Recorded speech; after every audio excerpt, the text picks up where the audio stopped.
지금 상황이 어찌 보면 좋아 보이지만 또 상황을 잘 보시면은 매도세가 시작이 되고 있다라고 보실 필요가 있어요. 그래서 지금은 좀 위험합니다. 좋은 건 아는데 이왕이면 그 좋은 거를 우리가 저가에 매수할 수 있는, 낮은 가격에 매수할 수 있는 상황으로 가시는 게 좋겠죠.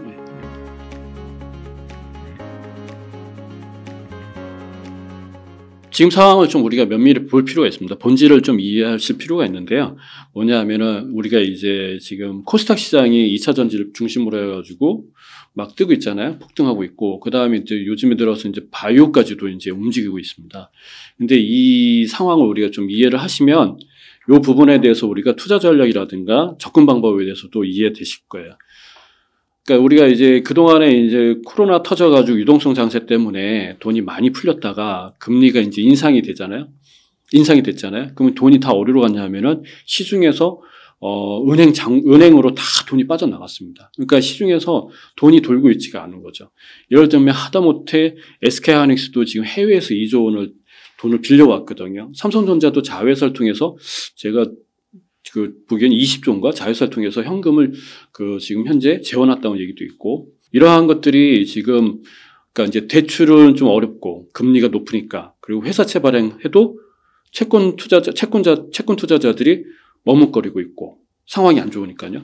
그 다음에 유상자를 하자니, 주주 배정 방식 유상자를 하자니 주주들도 여의치가 않고, 물론 이제 에코프로나 일부의 기업들은 제 기억으로는 한 기업도 있고 또 할 수는 없잖아요. 1년 만에 6개월 만에 할 수는 없잖아요. 그러니까 돈은 시중에는 없어요. 근데 이제 2차 전지 같은 경우처럼 이제 그 산업이 크게 형성이 되는 그런 산업 같은 경우는 벌써 수주를 많이 받아놓은 상태잖아요. 그러니까 이거 공장을 지어서 매출을 일으켜야 되는데, 근데 이제 만약에 이걸 놓칠 수 없지 않습니까? 그죠? 그러니까 공장을 지어야지. 자금은 없지. 그러니까 지금의 상황은 어디서 자금을 조달하냐면 주식시장에서 지금 자금을 조달한다, 이렇게 보시면 될 것 같아요. 그러니까 이제 주가가 많이 올라가는 그런 것도 어떻게 보면은 지금 현재 자금 조달이 원활하게 돌아가지 않으니까, 코스피는 대기업하고 큰 기업으로 돼 있어가지고 이런 부분이 좀 원활히 돌아갈 수 있는데, 물론 여의치는 않습니다만 그래도 코스닥보다는 더 간 것 같아요. 그래서 최근에 코스닥 시장이 주가가 올라가는 일부 특정 기업들이 올라가는 거는 그 기업의 가치도 굉장히 높지만은 어떻게 보면 자금 조달의 어떤 상황에서 발생된 문제가 아닌가 싶습니다. 근데 이제 여기서 이제 우리가 알 수 있는 게 있죠. 뭐냐 하면 우리 작년에 투자자님들이 2차 전지나 여러 가지 이제 이런 상황에 대해서 수익을 많이들 내셨을 거라 생각하고요. 어떤 분들은 이제 빠져나온 부분에 대해서 이제 또 고민들 하시고 그러는데, 어떤 분들은 홀딩 해야 되냐, 어떤 분들은 더 올라갈 것이냐, 이렇게 얘기하시는데, 저는 개인적으로 많이 올라간 것 같아요. 예, 많이 올라간 것 같기 때문에 전략적으로 보셔야 됩니다. 그러니까 이게 회사나 산업의 가치는 매우 매우 좋아요. 2차 전지 상상을 해보시면 돼요. 뭐냐 하면 전 세계 돌아다니는 차들 있잖아요. 차들을 그러니까 휘발유 경유잖아요. 근데 이 차의 밑바닥에 있는 밑바닥에 있는 게 다 2차 전지인데, 전 세계 차량들이 2차 전지를 원하고 있고, 2차 전지 자체가 뭐냐면 소모품이기 때문에 계속 교체를 해야 된단 말이에요. 그러니까 이게 어마어마한 시장인 건 맞아요. 혹자는 반도체를 능가할 수 있다, 이런 얘기도 하잖아요. 맞습니다. 어마어마한 시장이고, 하나의 이제 새롭게 이제 스마트카가 이루어지면서 발생하는 어떤 새로운 이제 혁신이죠. 여기서 중요한 건 하지만 봐야 될 게 뭐가 있냐면, 대장주하고 그 다음에 코스닥에 있는 중견기업과의 그들의 이제 주가 추이를 보셔야 돼요. 그러니까 LG 에너지솔루션이나 삼성 SDI나 포스코는 조금 번외인데, 이 두 회사 같은 경우는 그냥 점진적 우상향하고 있는데, 일부 에코프로라든가 일부의 2차 전지 관련된 회사들은 사실은 수직 상승을 한 상태거든요. 그러면 이제 이건 무슨 얘기냐면, 먼저 들어가신 분들 입장에서는 매도할 수 있는 상황이 발생한 거고, 두 번째는 뭐냐 하면 공매도 세력이 붙을 수 있는 거고, 그 다음에 세 번째는 뭐냐 하면 지금 단타 세력도 굉장히 많습니다. 지금 상단에서. 그래서 상단에서 단타가 있기 때문에 아침에 떴다가 오후장에 빠지는 일들이 발생하거든요. 그래서 혹자들은 이래요. 뭐라 하냐면 2차 전지나 이러한 급등주를 가지고 하루에 3%, 4% 먹기 하자라고 하고 있는 상황이거든요. 그러니까 지금 상황이 어찌 보면 좋아 보이지만 또 상황을 잘 보시면은 매도세가 시작이 되고 있다라고 보실 필요가 있어요. 그래서 이익을 내신 분들은 좀 이익 실현이 좀 필요한 시점이고요. 2차 전지는 당연히 산업적으로 보면은 엄청 큰 산업입니다. 그래서 가격이 높은 것뿐이지 산업 자체가 문제가 되는 것 같지는 않아요. 근데 이제 전략적으로 접근하시기 바랍니다. 이제 산업이 하나가 이제 만들어지는 거니까 만약에 2차 전지에서 내가 중장기 투자로 간다 그러면은 이제 급등을 했잖아요. 모든 태동산업은요, 한번 이렇게 급등 크게 하고 나면 이제 쫙 빠지게 돼 있어요. 그리고 여기서 살아남은 자들이 정고점을 뚫을 때가 있거든요. 예를 들어서 뭐, 과거에 50만 원였던 게 뭐 20만 원까지 떨었다. 한 몇 개월 지났다가 다시 50만 원 찍었다. 그러면 걔는 이제 투자 관점으로 가도 상관없는 기업으로 이제 완전히 탈바꿈되는 거죠. 그래서 저는, 지금 상황은 그렇습니다. 첫 번째는 유동성 장세에서 경기가 안 좋은 장세로 이제 들어가다 보니 이제 기업들이 자금 조달에 어려움이 있다 보니 주식시장에서 자금을 조달하고 있다 이렇게 보시면 되고 그 와중에 일부의 기업들은 급등하고 있고 그다음에 투자자님들은 그런 부분의 수익도 보시겠지만 이제는 좀 이제 상황 판단을 좀 달리 하실 필요가 있다 이렇게 말씀을 드리고 싶습니다. 중장기적으로 투자를 하는 분들은 뭐 딱히 뭐 지금 주가 수준이 너무 높다 뭐 이렇게 생각을 안 해도 괜찮을까요? 오히려 중장기적으로 투자하신 분들이 그러니까 일찍 들어가신 분들은 지금 상황의 주가를 높게 평가하고 있죠. 그래서 이분들의 전략은 한 일부는 이익 실현을 하고 있는 상황이에요. 그래서 주가가 빠지잖아요. 그 해당 기업이 주가가 많이 빠지면 낮은 가격에서 주식을 많이 매수할 전략으로 지금 그렇게 바꾸고 있는 거고. 근데 이제 문제는 뭐냐면은 최근에 이제 사람들이 이제 한참 꼭지에서 들어가신 분들이 문제잖아요. 꼭지에서 들어가신 분들.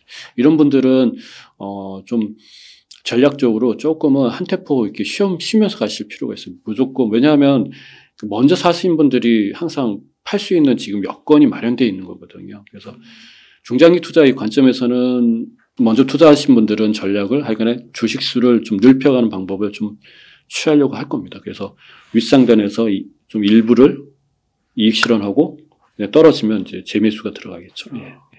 근데 여기서 또 하나 주의하실 게 있어요. 뭐냐면 시세가 하락할 때는 우리가 이제 시세가 하락할 때는 이렇게 빠졌네, 많이 빠졌네, 사도 될까? 그때가 사실 좀 위험한 부분입니다. 그때가 오히려 더 주가가 빠질 확률이 높거든요. 그래서 저는 개인적으로 그러니까 낮은 단계에서 사신 분들은 상관없어요. 여기서 팔고 뭐 사실 뭐 이분들이야 뭐 오래 갖고 가도 상관없거든요. 근데 윗단에 사신 분들한테 제가 드리고 싶은 말씀은 조금 시세가 나가지고 수익을 보고 계셔가지고 내가 장기적으로 생각하고 있는 건데 중장기적 부분인데 이게 주가 떨어진다고 해서 덥석 매수하시면 안 돼요. 이게 조금 더 빠질 수가 있거든요. 그래서 이게 많이 이게 좀 빠졌구나 해가지고 저가 매수한다 또는 물타기 한다 이런 식으로 하지 마시고 좀 더 기다렸다가 충분하게 가격이 이제 좀 매물이 이제 소화될 때가 있거든요. 그때 되면은 이제 들어가셔도 좋죠. 예. 소위 이렇게 한번 떨어졌을 때 사지 말고 뭐 쌍바닥을 그렸을 때 사고 뭐 이런 건가요? 그렇죠. 예. 근데 이제 뭐 이런 얘기 하시더라고요. 뭐 저도 뭐 다른 이제 강의 나가 그러면 지금 에코프로 삼형제는 과거에 셀트리온 삼형제하고 좀 비슷한 양상을 지금 보이고 있어요. 사실은요. 그럼 여기서 제가 드리고 싶은 말, 셀트리온이 그러면은 못난이 주식이냐, 못난이 기업이냐 아니거든요. 바이오 업계에서는 2등하고 있고, 그 다음에 탑10 안에 우리 시가총액 탑10이고, 그 다음에 코스닥에서는 1, 2등 했던 게 셀트리온 삼형제의 두 개가 있잖아요. 그때 당시에도 셀트리온은 돈을 잘 벌었나요? 그렇죠. 예. 돈도 잘 벌었고, 그 다음에 비전도 굉장히 강했고, 그 다음에 걔네가 주가가 빠지면서 걔네들이 겪었던 거는 뭐였냐면 공매도 세력하고 뭐 맞짱 뜨니 뭐 이런 얘기도 있었고. 그러니까 이제 바이오 산업이 사실 삼성 바이오로직스가 우리 바이오 산업을 분위기를 만들어준 회사는 아니에요. 셀트리온하고 과거에 한미약품이라는 회사가 있었어요. 근데 셀트리온 한미약품은 좀 차이가 있지만 어쨌든 셀트리온 삼형제가 지금은 거대 기업으로 자리 잡고 있는데 주가가 회복하는 데 있어서는 조금 또 다른 문제라는 거죠. 예. 그래서 에코프로 삼형제는 분명히 좋은 회사 맞습니다. 근데 이제 주가라는 측면에서 보시게 된다 그러면 투자자님들이 좀 그런 부분을 고려해서 전략적으로 접근하셨으면 좋겠어요. 예. 그러니까 이 에코프로를 사랑하시는 관심이 많으신 주식 보유자분들은 이게 결코 아직도 저평가라고 말씀하시는 분들도 많고 그 이유가 뭐 3년 바인딩 계약이 있고 그리고 뭐 2030년 뭐 35년까지 전기차 침투율이 맞아요. 절반 이상 뭐 60%까지도 갈 거고 그런 게 있기 때문에 지금도 싸다. 하지만 보실 때는 주가적으로는 꼭 그렇게 그런 산업의 성장세에 비춰서 이게 비례해서 가지 않는다라는 말씀이시나요? 태동 산업들이 이제 산업이 하나가 이제 크게 성장하게 되면 이렇게 한번 광풍은 좀 불어줘야 돼요. 광풍은 불어줘야지만 돈이 그 산업으로 다 몰리게 돼 있거든요. 그럼 몰리게 되면 그 돈을 가지고 기업들은 하다못해 주식담보대출도 용이하게 받을 수 있고 높은 가격에 그 다음 신용도도 올라가니까 대출받는데 용이하고 그럼 자기네들이 어떤 사업을 성장시키는데 굉장히 좀 원활하게 갈 수가 있는 거죠. 그래서 그 태동산업이나 어떠한 혁신기업이나 가능성 있는 산업이 클 때는 이렇게 한번 광풍을 불어주고 살아남을 기업들이 나중에는 뭐냐 하면 전체를 다 독과점을 하는 형태로 바뀌거든요. 근데 지금 2차 전지 같은 경우는 이미 이제 살아남냐 안 살아남냐는 아니고 이거는 이제 돈이 지금 필요해서 이렇게 좀 광풍이 분 건데 사실 이것도 광풍이 저는 개인적으로 이것도 2차 전지 산업 전체가 광풍은 아니라 좀 약간은 좀 아쉬운 점이 있어요. 하려면 확 다 포스코도 좀 했지만은 LG 에너지솔루션부터 전체가 다 확 들썩거려야 되거든요. 근데 일부만 그랬잖아요. 그게 조금 아쉬운데 어쨌든 그게 이제 진정이 되고 나면은 진짜로 이제 그 가치가 이제 어떻게 가치가 일어나냐. 그러니까 이렇게 올라갔다가요. 이렇게 한 다음에 그 다음부터는 쭉 이렇게 날아가는 겁니다. 예. 그래서 지금의 주가 상승은 한 몇 년치의 주가에 대한 이익을 좀 앞으로 당겨왔다 생각하실 필요가 있고요. 내가 에코프로 사랑하신 분들, 저희 투자자님 중에 2017년부터 에코프로 갖고 계신 분 계세요. 예. 그분은 대단하시더라고요. 저도 그 당시 에코프로에 대해서는 잘 몰랐지만 확실하게 양극재와 관련된 기업은 중견기업은 훌륭하다라고 말씀드렸는데 그런 분들이야 주구장창 가시겠죠. 진짜 복 받으신 거야, 진짜. 그러니까 어쨌든 저는 개인적으로 태동 산업을 이렇게 올라갔다가요, 이렇게 빠졌다가 그다음에 이렇게 올라가면서 그다음에 쭉 가기 때문에 지금 상황이 이제 전략적으로 필요한 거지. 그 넓게 보면은 또 에코프로 같은 회사는 또 크게 성장할 수 있는 기업이니까 그렇게 나쁘게 생각 안 합니다. 그럼 이 정도로 이렇게 급등을 했으면 확률적으로 봤을 때 한 30-40%도 빠질 수가 있는 건가요? 빠지죠. 이거는 이제 갖고 계신 분들한테 좀 죄송한 말씀이지만 빠질 수밖에 없어요. 예. 심지어는 50%도 빠질 수 있습니다. 벌써 20% 넘게 빠졌잖아요. 최상단에서 벌써 20% 안에서 지금 왔다 갔고 있거든요. 그러면 제가 그래서 아까 전에 말씀드린 대로 20%에서 25% 사이의 주가 반등할 여지가 있거든요. 그때가 저가 매수가 아니거든요. 예, 한 번 더 빠짐 확률이 대단히 높아요. 그러니까 보통 통상적으로 이렇게 급등한 주식들은 그러니까 작전주 말고요. 이렇게 거대한 기업들이 주가 올라갈 때는 이제 시작부터 꼭지까지 100을 잡는다 그러면 단계별로 어떻게 빠지냐면 25% 빠지고 그다음 50% 빠지게 됩니다. 그럼 50%에서 멈추게 되면은 얘는 이제 본격적으로 이제 안착이 돼서 그 다음에 넥스를 준비하는데 보통 일반적으로는 25%에서 반등했다가 그 다음에 50%까지 가고 50%에서 자체가 무너지면 얘는 이제 좀 시간이 길어져요. 대표적으로 카카오가 그런 거죠. 카카오가 50% 무너지고 그 다음에 좀 물론 시장도 그랬지만 그래서 저는 개인적으로 에코프로에 대한 주가 전망을 한다 그러면 사실 에코프로 살려는 사람도 많아요. 대기하고 있는 매수세도 많거든요. 너무 비싸니까 사람들이 못 사고 있는 거거든요. 그래서 제 욕심이지만은 50% 빠지면 저도 한번 관심 가져야죠. 예, 어쨌든, 예. 그러면은 지금 시점에서 2차 전지는 보유자의 영역인 거고, 좀 일찍 들어가신 맞습니다. 분들. 그럼 새로 신규 진입자들은 트레이딩 느낌으로 좀 들어가실 수 있는 것 같고, 그렇죠. 여기에 신규로 큰 돈을 갖고 들어가는 건 정말 위험한 걸 수도 있고. 지금은 좀 위험합니다. 좋은 건 아는데, 이왕이면 그 좋은 거를 우리가 저가에 매수할 수 있는, 낮은 가격에 매수할 수 있는 상황으로 가는 게 좋겠죠. 예. 그러면은 2차 전지가 아니라고 하면 여윳돈이 있습니다. 어느 쪽 섹터를 지금 눈에 좀 들어오세요? 지금 저도 증권사에서도 계속 얘기하는 것 중에 하나가 반도체거든요. 예, 저도 이제 반도체 쪽을 많이 보고 있습니다. 그러니까 자금 흐름이 반도체 쪽으로 지금 좀 넘어오는 것 같아요. 저번에 삼성전자가 감사한 발표하면서